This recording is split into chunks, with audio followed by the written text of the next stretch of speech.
Everyone, Kabi here. I just wanted to make a video on my Stalker Gamma settings. Now, first things first, you're going to want to make sure your launcher settings are correct, as well as be aware that whenever the game updates, so whenever you update it through the launcher, the settings will be overridden, so you won't be able to keep the settings that you had before. There is a way to counteract that, which I will show on screen. And without further ado, let me get into my settings. So I'm going to go ahead and click on settings here. Now, first things first, I'm going to go to sound and turn off the music. Let's hit apply. The music should be off. Next thing, I'm going to go to visual and then basic, and you can see here are my video settings. In advanced is when we're going to start making changes. One note I want to make for basic is that with the screen mode, while it will work if you put borderless, and it generally doesn't have too much of an effect on a performance and is really useful if you want to alt tab and stuff when you're at a campfire, the resolution has to be your native monitor resolution, or else it's going to look very pixelated and weird. It'll look like very stretched, for lack of a better term.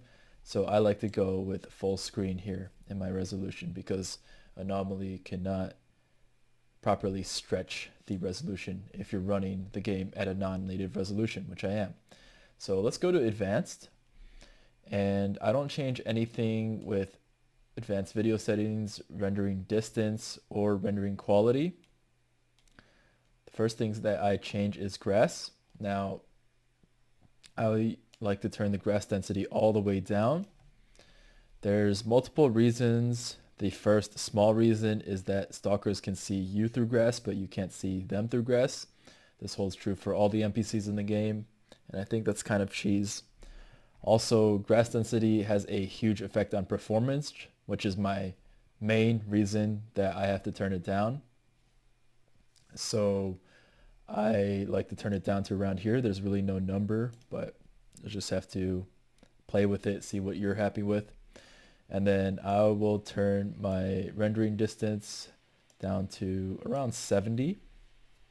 And then my grass size, I will increase a little bit to compensate for that. So to 0.7, and we leave grass shadows off. Now lighting is another thing that you can play with.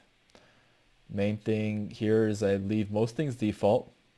So sun shadow on, medium, volumetric, and pretty much keep everything here at default.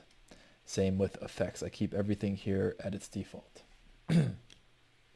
Okay, so that's it for my visual settings. Now I'm going to go to my keybinds, and the first thing I like to do is change the walk, low crouch key as well as the sprint key. I like to interchange them. So X for walk and then shift for sprint. If you'll let me, okay. And yeah, that's pretty much it when it comes to the keybinds. One thing I'd like to note here is that whatever you set your key to for the underbarrel grenade launcher, I think is also the key for changing your sight. So some weapons have multiple sights, for example, a canted sight, and you can use this alternate sight by pressing V. Okay, in control and then general, I like to turn off toggle sprinting mode because while it is useful in most cases, like a lot of times you're just going to be running around and there's nothing there. When you do need to kind of time your sprinting, I find that holding sprint manually is a lot better. Of course, this means that your hand will get tired, so it'd be nice to have a separate key for toggling sprint versus keeping it manual, but there is no key, and I think it's much more crucial to have sprint be manual in the cases that you need it to be manual. For example, when you're dodging mutants.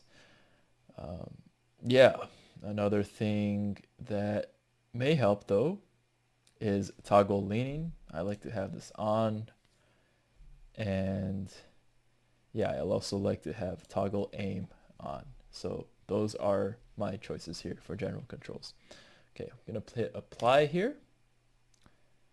And then we're going to go back to the mod configuration menu. And the first thing I like to change, first we're going to go with the performance changes, is the SSS settings. So here under interactive grass, turn it off. And then with the shadow cascades, I turn these all the way down for the grass shadows stuff. And then for the weapons depth of field, you could argue this is a gameplay change, but it also does affect performance. I like to just disable everything that says disable here as far as the aiming.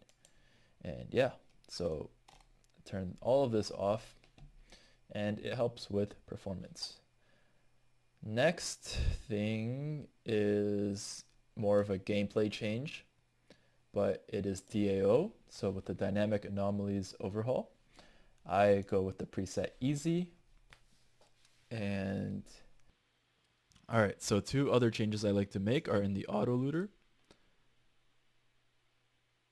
So first thing I like to do is make sure we are not disassembling the camouflage tarpaulin. This is an extremely useful item to keep around for repairing stuff. Obviously, if you've changed your gamma so that repairing is no longer necessary, I guess it's not relevant, but if you're still using gamma's repair system, the camouflage tarpaulin gives like a plus 10 or 20 bonus to repairing armors, I feel. So it is extremely useful to just keep this not auto disassembled when you loot. And then next, I like to go down into the sorting plus here. And the main thing I like to do is to highlight my favorites as well as mark them as my favorites. And this is extremely useful. So like, let's say you mark all the weapon parts you need as your favorites. You'll see that they are now at not only at the top of the screen, but they will be highlighted. So you know, oh, this is my favorite. Okay, I'm gonna go ahead and apply here. And yeah, that's all the changes that I make for Gamma. And let me know if this video helped.